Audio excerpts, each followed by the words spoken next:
오늘 우리가 읽었던 이 본문에 나오는 두 명이 바로 그러한 모습을 우리에게 보여주고 있습니다. 그들에게 어떤 일이 있었는지 우리가 말씀을 통해서 확인해보고 또 우리 자신을 돌아보는 시간이 되었으면 좋겠습니다. 13절부터 15절까지 보면은 예루살렘에서 두 제자가 엠마오로 향하고 있었습니다.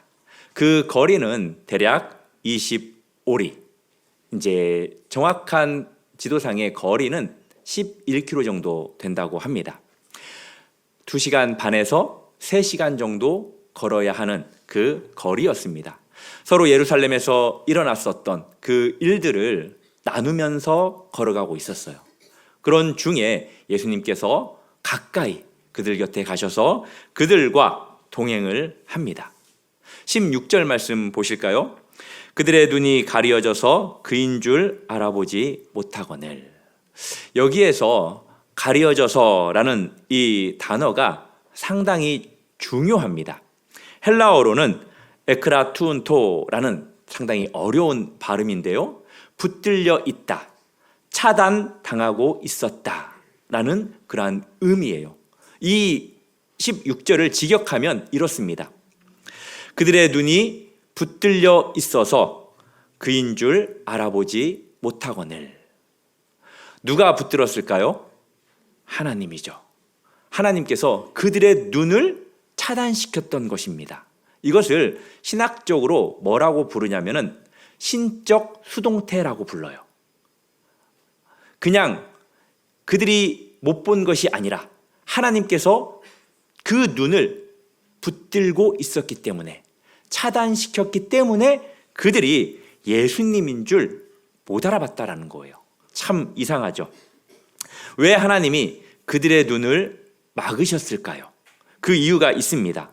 하나님이 먼저 그들이 말씀을 통해서 예수 그리스도를 이해하기를 원했기 때문입니다. 눈으로 먼저 보고 말씀으로 확인하는 것이 아니라 말씀으로 먼저 깨닫고 그 다음에 눈으로 확인하기를 원하셨다라는 거예요. 사랑하는 성도 여러분, 성경을 보면 믿음은 보고 나는 것입니까? 듣고 나는 것입니까? 맞아요. 로마서 10장 17절에 보면은 이렇게 기록이 되어 있죠. 믿음은 들음에서 나며 들음은 그리스도의 말씀으로 말미암느니라. 믿으십니까? 그래서 말씀을 듣는 것이 중요합니다. 이 시간 우리 성도님들 귀를 쫑긋 세우시고 두 눈을 부릅뜨시고 마음을 말씀에 집중하시기를 바랍니다. 하나님의 말씀을 내가 달고도 단 그 꿀을 찍어 먹는다라고 생각하시면서 말씀을 들으시기를 바랍니다. 그리스도의 말씀을 들어야 돼요. 그런데 그들이 보지 못한 것은 하나님께서 그들의 눈을 막고 붙잡고 차단했기 때문이기도 하지만 또 실상 그들에게도 문제가 있었습니다. 그들의 문제는 뭐였냐면 21절인데요. 우리는 이 사람이 이스라엘을 속량할 자라고 바랐노라. 그들이 생각하고 있었던, 기대하고 있었던 메시아는 어떤 메시아였습니까? 로마의 압제로부터 자신들을 정치적으로 해방시켜줄 그러한 메시아를 바라고 있었다라는 거예요. 그들은 어떤 상태였습니까? 자기 생각, 그 틀에 메시아를 그려놓고 있었다라는 거죠. 그 그림에 예수 그리스도를 끼워 맞추려고 했습니다. 그런데 그 예수님이 죽었어요. 말이 안 되죠. 로마의 그 압제로부터 정치적으로 해방시켜줄 메시아가 죽었던 거예요. 자신이 그려놓았던 그 그림과 예수님이 맞지 않았습니다. 그래서 그들이 큰 실망에 빠졌습니다. 자기 방식의 틀에 그들이 예수님을 가둬놓았기 때문에 그들이 영안이 갇히게 된 거예요. 사랑하는 성도 여러분, 우리 성도님들은 어떻습니까? 우리 성도님들도 혹시 이러한 자기만의 틀을 만들어 놓고 있지 않습니까? 자기만의 그림을 그려놓고 있지 않아요? 기도할 때 어떻습니까? 하나님, 나의 건강이 이렇게 되기를 원합니다. 하나님, 내 자녀의 아내가 이런 아내였으면 좋겠습니다. 이런 사위였으면 좋겠습니다. 그리고 이런 직장에 들어갔으면 좋겠습니다. 그리고 나의 노후는 이렇게 되었으면 좋겠습니다. 라고 우리가 다 나름대로 자기 그림을 그려요. 그러면서 예수님을 그 그림이 맞도록 우리가 요구하죠. 그런데 만약에 예수님이 그렇게 기도를 들어주지 않으면 우리는 어떻게 반응합니까? 하나님이 살아계시지 않나 봐. 내가 지금까지 믿었던 예수님은 도대체 뭔지 모르겠어. 어려운 시험에 처했을 때 그렇게 믿음 좋아 보였던 그 집사님이 교회를 떠날 때 저는 정말 충격이었어요. 그분이 그랬던 것 같아요. 자기만의 하나님을, 자기만의 예수님을 그려놓았던 거죠. 정작 자기가 이 세상의 삶을 살다가 힘들 상황에 예수님께서 자신을 도와주지 않으니까 그것이 연단인 줄 모르고 시험인 줄 모르고 거기에서 그냥 예수님을 부인하고 세상으로 들어가 버리는, 넘어져 버리는 그러한 모습을 보았습니다. 우리가 신앙생활을 오래 했다고 해서 이것에서 자유롭지 못한 것 같아요. 신앙생활 오래 하면 오래 할수록 오히려 더 틀에 박혀 있는 그러한 우리들의 모습 아닙니까? 하나님의 말씀도 많이 알고 하나님도 많이 경험했습니다. 그 확실함, 그 경험, 그것들이 오히려 하나님을 재단하고 있지 않으십니까? 이들도 예수님을 만났었습니다. 예수님께 말씀을 직접 들었을 것이고 예수님께서 베푸셨던 그러한 기적들도 많이 보았을 것입니다. 그런데 그 경험이 오히려 그들의 지혜를, 그들의 기대를 굳어지게 만들었고 또 굳어진 그 기대가 눈을 막아버리게 되었다라는 거예요. 사랑하는 성도 여러분, 지금 이 엠마오로 향하는 이 두 제자처럼 혹시 우리 성도님들도 엠마오로 걸어가고 계시지는 않으십니까? 기대가 무너지고 또 기도가 허공에 뜨는 것 같고 또 하나님이 침묵하시는 것 같은 그 길을 걸어가고 있지는 않냐는 질문입니다. 그렇다면 자기 자신에게 한번 질문해 보셨으면 좋겠어요. 혹시 나도 나만의 그림을 그리면서 하나님을 그 틀에 가둬놓고 있지는 않은지. 닫힌 눈은 우리 스스로 열 수 있습니까? 못 열어요. 절대 못 열습니다. 하나님께서 우리 눈을 붙잡고 있으면, 우리 눈을 차단했으면 그 눈은 또 누가 열어줘야 돼요? 하나님이 열어주셔야 됩니다. 사랑하는 성도 여러분, 하나님께서 우리의 눈을 열어주실 줄 믿으시기 바랍니다. 말씀으로, 그리고 그분의 때, 그분의 방식으로 그렇게 열어주실 거예요. 예수님은 이렇게 눈이 가려진 이 제자들을, 그들의 감정을 따뜻하게 먼저 달래주지 않아요. 참 우리가 생각하는 예수님하고는 좀 다른 모습을 이곳에서 보여줍니다. 그들에게 그들이 힘들어하는 마음을 위로해주지 않습니다. 너희들이 생각했던 것과는 다르지? 지금 너희들이 충격을 받았을 거야. 괜찮아. 너희들을 내가 이해한다. 라고 말하지 않고 예수님께서는 그들에게 무엇을 먼저 하십니까? 원망, 책망, 희망. 맞아요. 책망입니다. 조심스럽게 답변하시네요. 25절입니다. 25절에 보면은 이르시되 미련하고 선지자들이 말한 모든 것을 마음에 더디밌는 자들이여. 예수님은 이들에게 미련하다라고 지금 책망하세요. 단순히 어리석다라는 뜻이 아닙니다. 이들은 지금 생각의 능력 자체가 멈춰진 상태라는 거예요. 왜 그렇습니까? 그들의 감정 때문이에요. 그들의 감정의 충격이 너무나 크다 보니까 생각하는 그 생각이 멈춰버리게 된 것입니다. 그들의 이해력이 마비가 된 거예요. 사랑하는 성도 여러분, 우리도 어떤 슬픔, 괴로움, 이러한 상태에 빠질 수가 있습니다. 그때 우리의 감정이 지나치게 그 감정에 우리가 함몰되지 않기를 바랍니다. 지나치게 감정에 함몰이 되면 우리의 이성이, 판단이 흐려져요. 그러면 올바로 분별할 수가 없습니다. 우리는 믿는 사람들이거든요. 힘들고 어려울 때 당연히 힘들어 할 수밖에 없죠. 괴로울 수밖에 없습니다. 그렇지만 그때에도 지나치게 힘들거나 지나치게 괴로워할 필요가 없다라는 거예요. 그렇게 하면 안 된다는 거예요. 왜 그렇습니까? 우리가 믿는 주님이 있기 때문에 우리는 그러지 않아도 된다라는 거죠. 예수님께서는 이렇게 그들에게 말씀하십니다. 그리스도가 이런 고난을 받고 자기의 영광에 들어가야 할 것이 아니냐. 그리고 예수님은 이렇게 짚어주시는 이유가 있어요. 예수님께서는 무엇을 이들에게 가르쳐주고 있습니까? 고난과 영광이 하나라는 거예요. 고난 따로, 영광 따로가 아니라는 겁니다. 십자가 없는 부활이 있을까요? 없어요. 그리고 고난을 건너뛰는 영광이 있을까요? 없다라는 거예요. 우리의 지난날의 과거들을 생각해 보십시오. 그 힘들고 어려웠던 그 고난들이 결국 지금 우리의 믿음을 만들어내지 않았습니까? 그 시험들이 결국 우리를 금과 은과 보석과 같이 만들었잖아요.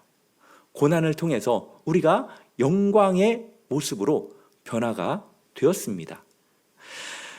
그러나 이들이 받아들이지 못했던 것은 고난과 영광을 따로따로 생각했기 때문이라는 거예요.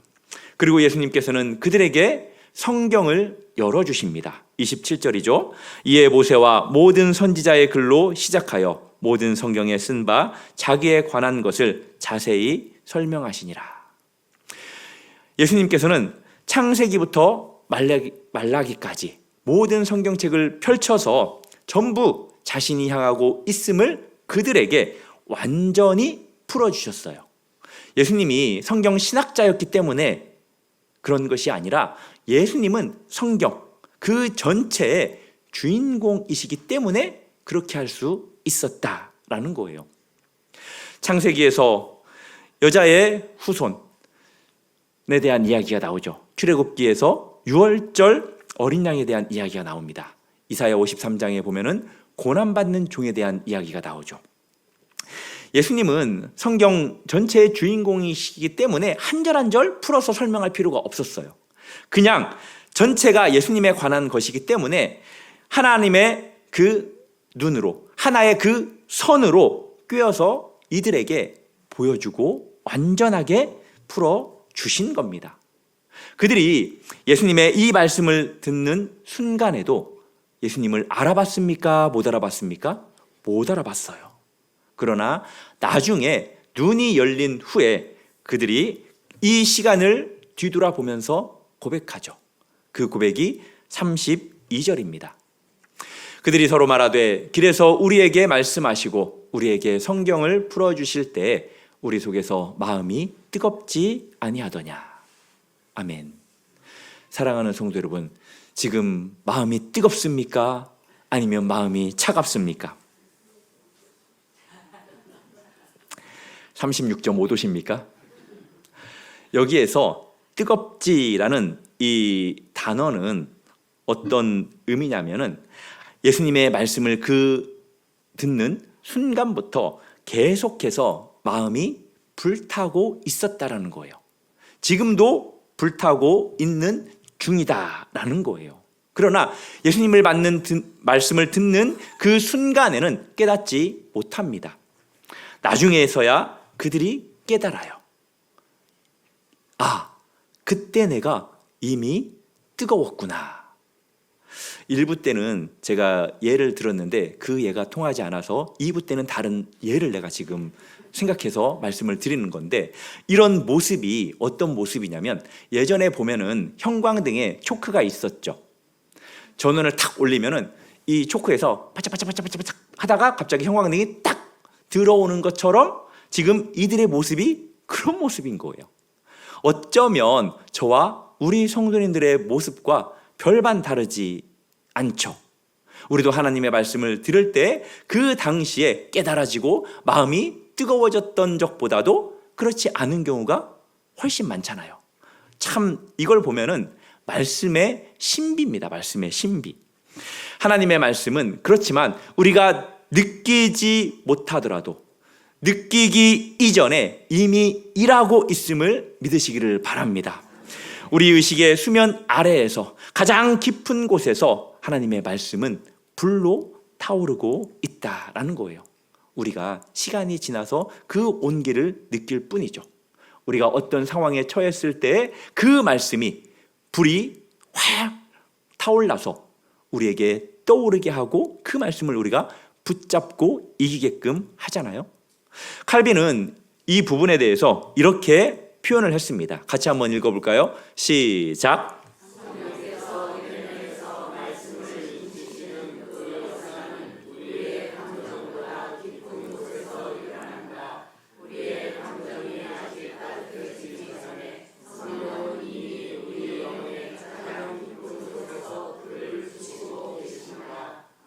동의하십니까? 성령님께서 우리 내면의 말씀을 뭐 한다라고 지금 칼빈이 이야기하고 있습니까? 인친다라고 해요. 인을 친다라는 것은 새긴다라는 것과 같은 의미거든요. 그러니까 말씀이 우리 마음에 새겨집니다. 믿으십니까? 우리의 감정이 아직 따뜻해지기 전에 성령님께서 이미 우리 영의 가장 깊은 곳에서 불을 붙이고 있다라는 거예요. 설교를 듣는데도 영 감동이 안 되십니까? 괜찮아요. 전혀 문제가 없습니다. 왜 그러냐? 그 말씀은 우리 성도님들의 심령 깊은 곳에서 불로 자리 잡고 있을 거라고 제가 믿습니다. 그래서 제가 말씀을 준비하면서 우리 성도님들의 얼굴 표정이 어떠하든지 간에 실망하지 않기로 내가 작정을 했어요.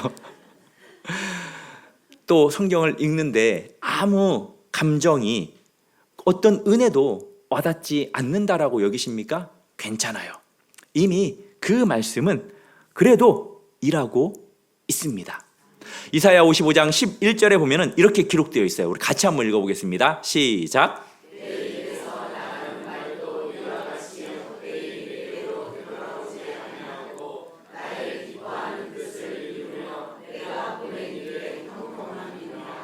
아멘. 하나님께서 하시는 그 말씀, 이 말씀은 관역을 벗어나지 않는 화살과 같다라는 거예요. 하나님께서 저를 도구 삼아 주셔서 하나님의 나팔 삼아 주셔서 하나님의 말씀을 전하는 이 말씀들이 우리 성도님들의 심령 밖으로 나가지 않는다라고 믿습니다. 우리 성도님들의 그 심령에 꽂히는 화살과 같다라는 것을 믿어요. 그리고 이 이사야 선지자가 마지막 문장에서 이렇게 고백하죠. 내가 보낸 일에 형통함이니라. 하나님께서 기뻐하시는 그 뜻을 이루며 또 형통하게 된다라고 말을 합니다. 여기에서 형통하다라는 이 말의 의미도 되게 중요해요. 단순히 뭐 잘 된다라는 것을 의미하는 것이 아니라 이 말은 앞으로 돌진하다.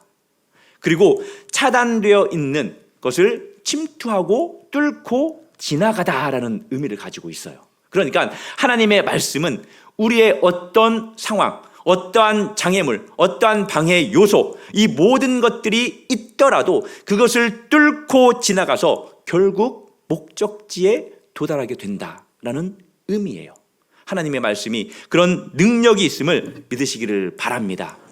하나님의 말씀이 우리 안에 들어온 이상 그 말씀은 우리 안에서 언젠가는 역사하게 된다라는 거예요.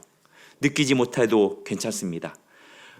우리가 뜨겁지 않아도 괜찮습니다. 그 말씀은 우리 마음에 있기 때문에 그렇습니다. 그렇기 때문에 우리 성도님들 말씀을 가까이 하십시오.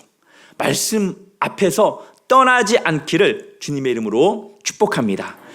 감동이 없어도 눈물이 없어도 계속해서 말씀 앞으로 나오시는 저와 우리 성도님들 되기를 주님의 이름으로 축복합니다.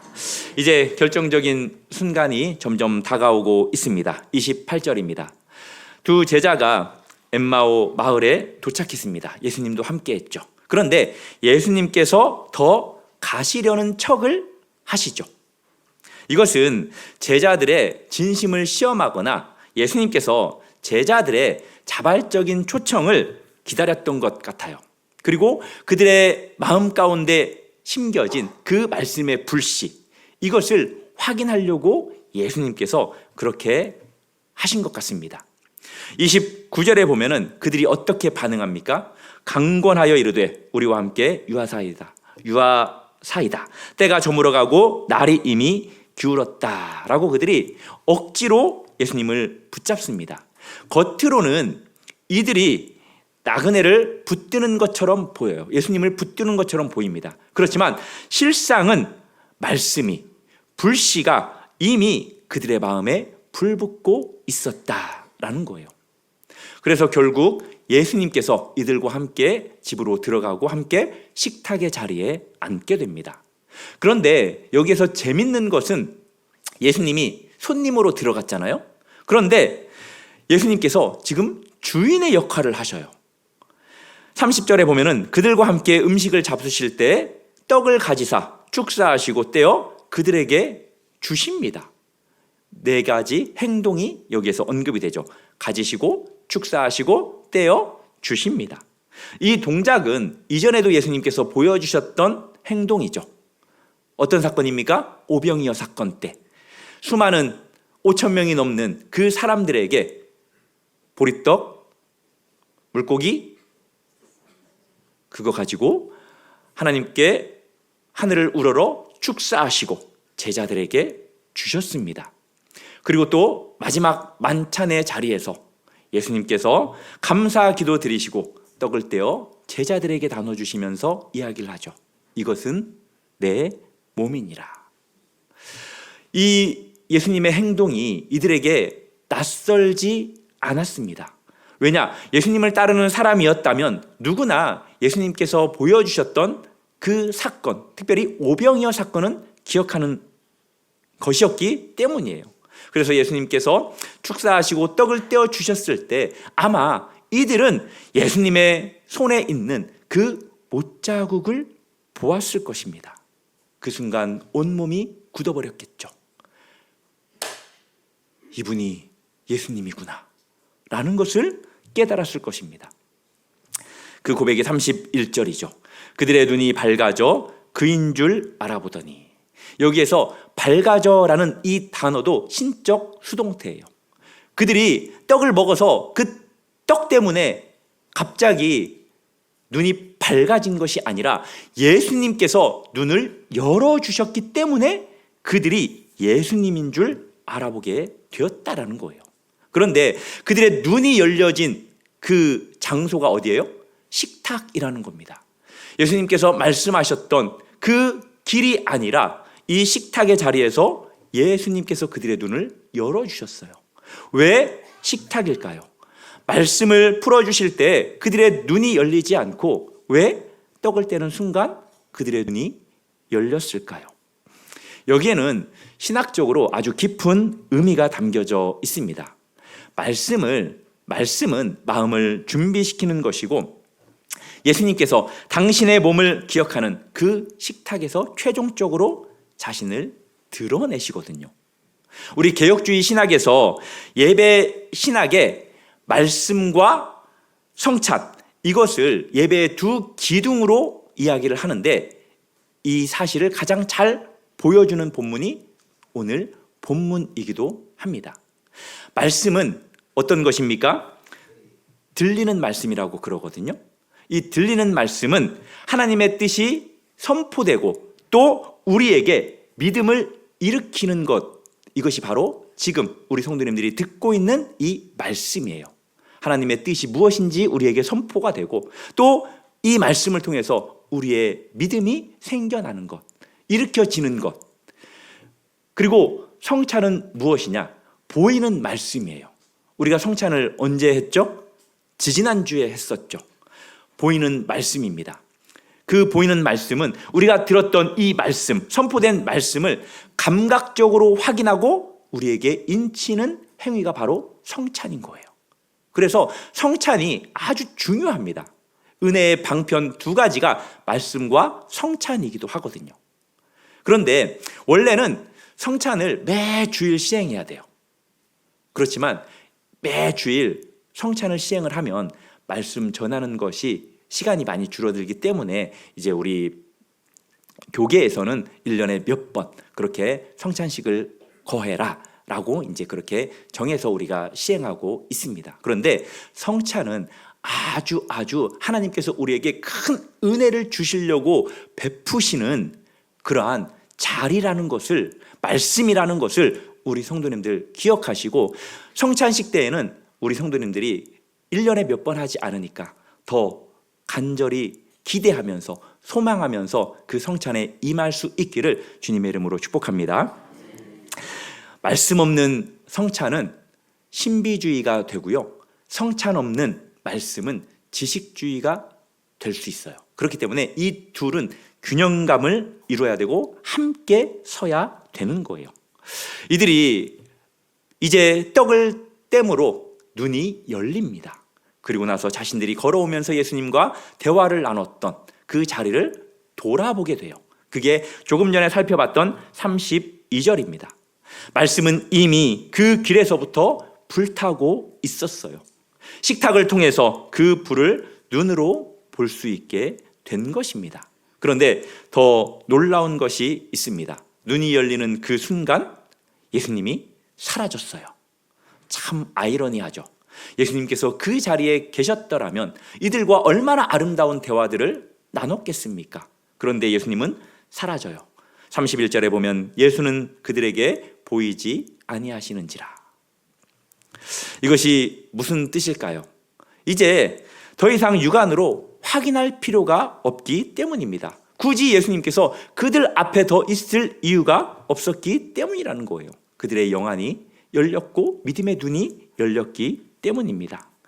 그들은 더 이상 예수님을 눈에 보이지 않아도